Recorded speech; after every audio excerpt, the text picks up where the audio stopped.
사도행전 9장 1절에서 31절 사울의 회심 2편입니다. 사도행전 22장 17절에서 21절을 보면 이후에 이 사도행전 9장 30절 시점을 바울이 회상하는 장면이 나옵니다. 우리 찾아보겠습니다. 사도행전 22장 17절에서 21절까지 말씀입니다.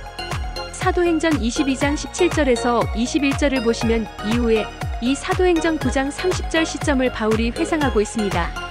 22장 17절 후에 약 3년 만에 내가 예루살렘으로 돌아와서 성전에서 기도할 때 황홀한 중에 봄의 주님께서 내게 말씀하시되 속히 예루살렘에서 나가라. 이 유대인들은 너가 내게 대하여 메시아 예수에 대하여 증언하는 전도를 그 유대인들은 너의 말을 너의 전도를 듣지 아니하리라 하시거늘. 22장 19절이죠.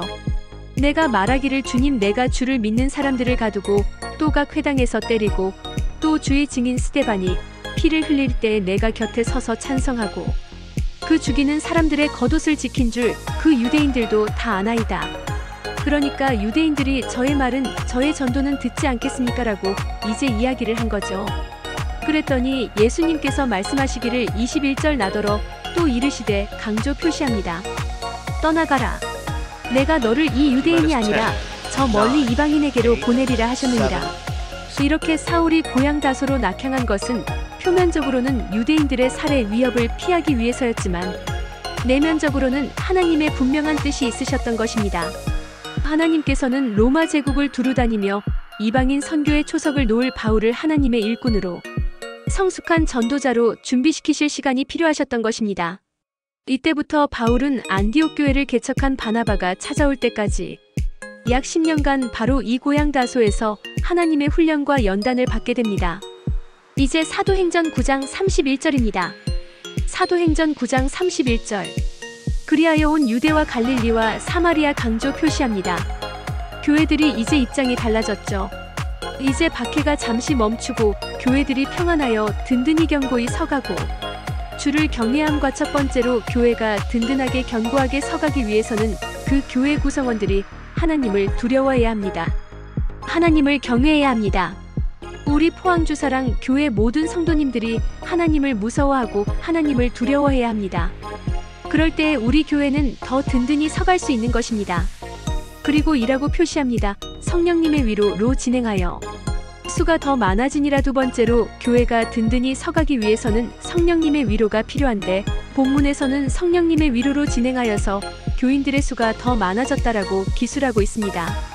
읽어드린 31절의 시기는 황제 숭배의 일환으로 당시 로마 황제 칼리굴라 이 칼리굴라라는 로마 황제는 AD 37년에서 41년까지 통치한 로마 황제인데 이 로마 황제가 예루살렘 성전 지성소에 자신의 초상화를 두려워하던 때입니다.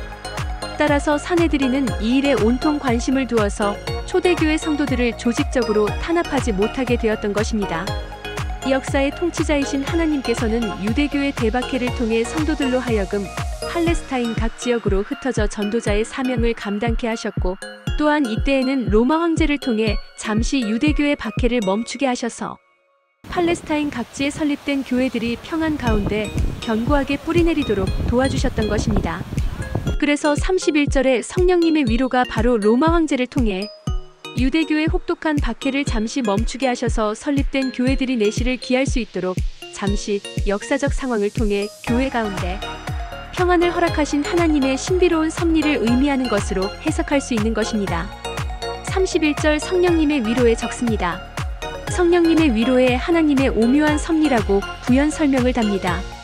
방금 살펴본 23절에서 31절 문단을 간략히 정리하면 유대인들은 아라비아에서 약 3년간 자숙의 기간을 보내고 다시 다메섹으로 돌아온 사울을 권력자의 힘을 빌려 죽이기로 했고 이를 아는 사울은 제자들의 도움으로 다메섹을 급히 탈출하여 예루살렘으로 가게 됩니다. 약 3년 만에 돌아온 예루살렘에서 사울은 처음에는 그의 회심을 의심하는 예루살렘 교회 성도들의 거부 반응으로 그들과 교제할 수 없었으나 바나바의 도움으로 오해를 풀고 특별히 베드로 사도와 야고보 장로와 교제를 나누며 드디어 교회의 일원이 되게 됩니다. 그러나 사울은 곧이어 예루살렘에서 또다시 유대인들의 살해 위협에 직면하게 되고 예루살렘 교회 성도들의 도움을 받아 자신의 고향인 길르기아 다소로 피신하게 되었던 것입니다. 사울은 바나바의 추천으로 안디옥 교회 사역자로 부임하기까지 이 고향 길르기아 다소에서 약 10년간의 준비의 기간을 보내게 됩니다. 의상에서 우리는 사울의 다메섹 도상에서의 회심 장면에서부터 고향 길르기아 다소로 피신하는 장면까지의 일련의 과정들을 살펴보았습니다.